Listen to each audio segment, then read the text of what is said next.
Hello guys, good evening. Welcome back to my YouTube channel. I hope you all are doing great. I am also fine. So आज का जो मेरा topic है वो रहने वाला है क्वालिफिकेशन के ऊपर कि क्वालिफिकेशन क्या होता है।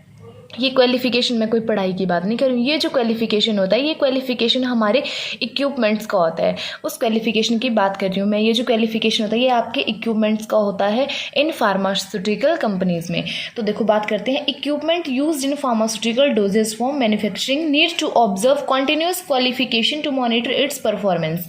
देखो कि क्या होता है, ये जो आपके इक्विपमेंट्स होते हैं जो यूज़ किए जाते हैं आपकी फार्मास्यूटिकल डोजेस फॉर्म बनाने के लिए, कि आप कोई भी प्रोडक्ट बना रहे हो, कोई भी मेडिसिन बना रहे हो, उस मेडिसिन की मैन्युफैक्चरिंग मतलब प्रिपेयरिंग, उसको बनाने के लिए जो इक्विपमेंट यूज़ किया जा रहा है उसको ज़रूरत होती है need to observe continuous qualification to monitor its performance. हम क्या करेंगे कि उस इक्विपमेंट की क्या करेंगे, क्वालिफिकेशन करेंगे, कंटिन्यू क्वालिफिकेशन होनी चाहिए जिससे कि क्या कर मॉनिटर इट्स परफॉर्मेंस, जिससे कि हम उसकी जो परफॉर्मेंस है उसको मॉनिटर कर सकें कि जो आपका इक्विपमेंट है वो सही भी है कि नहीं है। ठीक है, इसीलिए उसकी जो क्वालिफिकेशन होती है वो क्वालिफिकेशन करना बहुत ही ज़्यादा ज़रूरी होता है।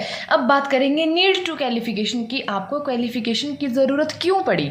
टू मैन्युफैक्चर्ड क्वालिटी प्रोडक्ट, जो भी आप प्रोडक्ट बना रहे हो, जो भी जैसे कोई भी मेडिसिन बना रहे हो उसकी मैन्युफैक्चरिंग कर रहे हो, वो एक गुड क्वालिटी का प्रोडक्ट आपको दे रहा है कि नहीं दे रहा है। Proof suitability for intended use, कि जो प्रोडक्ट आप यूज़ करोगे वो सुइटेबल है भी कि नहीं है रेगुलेटरी रिक्वायरमेंट्स के लिए और कॉस्ट इफेक्टिव है। दैट्स वाई क्वालिफिकेशन होना ज़रूरी है। अब बात करेंगे क्वालिफिकेशन स्टार्टअप की। देखो जो क्वालिफिकेशन स्टार्टअप होता है वो कहाँ से स्टार्ट होता है, कैसे कैसे स्टार्ट होगा और कैसे कैसे वो पूरा क्लोज होगा।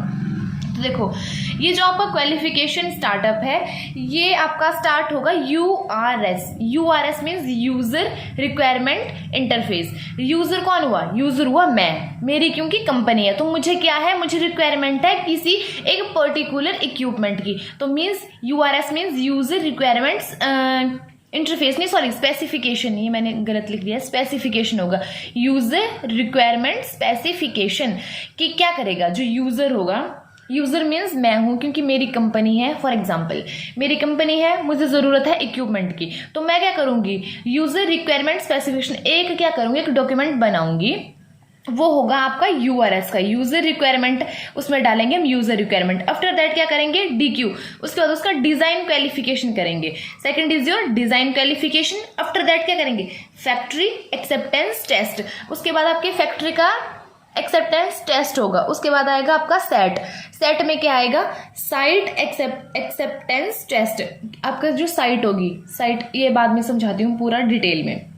After that I Q means install, उसके बाद क्या करेंगे, उस इक्विपमेंट को इंस्टॉल करेंगे।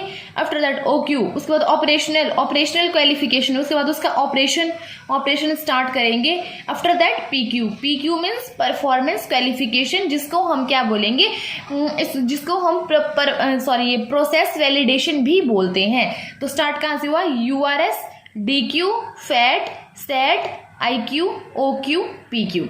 ये एक इतना इम्पॉर्टेंट चैप्टर है जो कि हर एक फार्मा लाइन के पर्सन को पता होना चाहिए। तो चलो अब स्टार्ट करेंगे यूआरएस से। URS user requirement specification consist of design specification and functional specification. आपकी यूआरएस में क्या होगा, डिजाइन स्पेसिफाई करेंगे और उसके जो फंक्शन होंगे उनको। जो डिजाइन स्पेसिफिकेशन प्रोवाइड करवाएगा आपको explicit information about the design requirement for equipment. उसमें क्या इन्फॉर्मेशन होगी, देखो जो डिज़ाइन आपका क्या स्पेसिफिकेशन होगी वो आपको प्रोवाइड करवाएगी information about design requirement for equipment, की जो आपका इक्विपमेंट है उसकी जो डिज़ाइन है उसकी कैसी रिक्वायरमेंट होगी वो आएगा आपका डिज़ाइन स्पेसिफिकेशन में। फॉर एग्जाम्पल मैं कोई एग्जाम्पल देती हूँ, देखो क्या होता है MOC, उसका क्या करेंगे, उसकी MOC मटेरियल ऑफ कंस्ट्रक्शन, वो भी आपको पता होनी चाहिए मटेरियल ऑफ कंस्ट्रक्शन कैसा होना चाहिए उसका, वो भी उस वाले जो डॉक्यूमेंट होता है उस डॉक्यूमेंट में। क्योंकि देखो पहले कोई इक्विपमेंट नहीं बनाता है, उसके लिए पहले क्या होता है, ये आपके ये बनते हैं डॉक्यूमेंट्स बनते हैं, डॉक्यूमेंट्स के बाद ही आपका सबसे पहले आपकी डॉक्यूमेंटेशन, पूरी जो डॉक्यूमेंट होता है वो पूरा कंप्लीट होता है, डॉक्यूमेंटेड बेसिस पर बात होती है। आफ्टर दैट कोई इक्विपमेंट बनेगा तभी वो आपकी फार्मा कंपनी में आएगा। तो देखो MOC, layout etcetera. Functional specification denote how each features of the equipment system must function.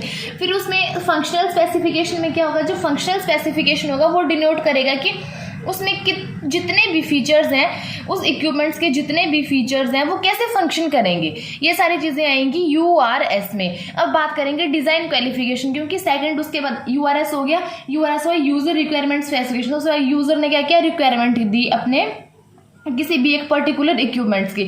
After that क्या करेंगे, उसकी डिज़ाइन क्वालिफिकेशन का डिज़ाइन कैसा होना चाहिए, वो डिज़ाइन की बात करेंगे अब। तो डिज़ाइन क्वालिफिकेशन में आएगा URS consist design and functional specification for the equipment verified with the actual equipment detail. DQ में क्या होगा, जो URS में आपने सारी डिटेल्स दे रखी थी, डिज़ाइन भी दी या उसका फंक्शनल स्पेसिफिकेशन भी दी, तो उसमें क्या करेंगे, DQ में उसको वेरीफाई करेंगे। verified with the actual equipment detail design and function offered by the supplier। Supplier कौन, जो आपका वेंडर होगा, जो आपको सप्लाई करेगा। फिर उसके बाद क्या, इक्विपमेंट। तो उसको आप क्या करोगे, ये सारे जितने भी डॉक्यूमेंट्स होंगे उनको सेंड करोगे अपने वेंडर्स को। तो वेंडर क्या करेंगे, इधर वेंडर को हम क्या करेंगे, वो वेरीफाई करेगा उसको। This is a documentation activity and recommended to be completed. Design qualification पर वो कंप्लीट हो जाती है, क्योंकि उसमें ओनली और ओनली उसका डिजाइन। आफ्टर दैट बात करेंगे फैट की। FAT is your factory acceptance test. उसके बाद आपकी फैक्ट्री का एक्सेप्टेंस टेस्ट होगा। Check for completeness of installation.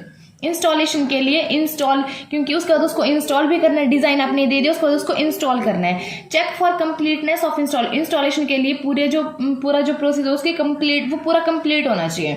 Verification of, verify करेंगे वो URS विद द एक्चुअल से उसको वेरीफाई करेंगे, आपके URS को वेरीफाई करेंगे। Proof of functionality by either conventional function test और बाय सिमुलेशन। इसमें क्या, फिर देखो वेरिफिकेशन होती है आपके डॉक्यूमेंट्स की, उसमें आपकी अवेलेबिलिटी भी चेक की जाएगी उस इक्विपमेंट की, और क्वालिटी भी। ओवरऑल रिव्यू होगा, इंस्पेक्शन होता है पूरे फैक्ट्री का की वो, ठीक है। Factory acceptance test is to be conducted to, देखो, ensure that the equipment instrument system operate correctly and is of high quality of integrity. वो हाई क्वालिटी का होना चाहिए, जो भी आप इक्विपमेंट लोगे, इंस्ट्रूमेंट जो भी आप वेंडर से लोगे, वो क्या होना चाहिए, वो अच्छे से ऑपरेट होना चाहिए और हाई क्वालिटी ऑफ प्रोडक्ट हमें दे। Establish confidence that the equipment instrument system perform as expected under the full range of foreseeable condition. Ensure that the initial set out of box failure have been eliminated prior shipment. देखो ये पूरा, इसमें देखो factory acceptance इसीलिए जरूरी है। क्या करेगा, जो वेंडर होगा वो क्या करेगा, इस फैक्ट्री का एक्सेप्टेंस टेस्ट लेगा। उसमें क्या देखेगा कि फॉर एग्जांपल ऐसा होता है, आपकी जो फार्मास्यूटिकल कंपनी है उसके जो इक्विपमेंट वो बनाएगा उसके ऊपर ज़्यादा लोड तो नहीं होगा जिससे वो इक्विपमेंट ना चल पाए। तो वो पूरा सिस्टम देखेगा उसका, तब जाकर के वो क्या करेगा, वो इक्विपमेंट बनाएगा। आफ्टर दैट बात करेंगे सेट की। सेट में क्या आएगा, वेरिफिकेशन ऑफ इक्विपमेंट डिज़ाइन। उस वेरीफाई करेंगे इक्विपमेंट का design. Specification of received equipment at the site of user by the received documents drawing from manufacturer और वेंडर। सेट में साइट एक्सेप्टेंस टेस्ट होता है, जो आपका वेंडर होगा वो उस साइट पर जाकर के फिजिकली वेरीफाई करेगा, वो सारी चीज़ें आती हैं आपके सेट में। आफ्टर दैट बात करेंगे इंस्टॉलेशन क्वालिफिकेशन की।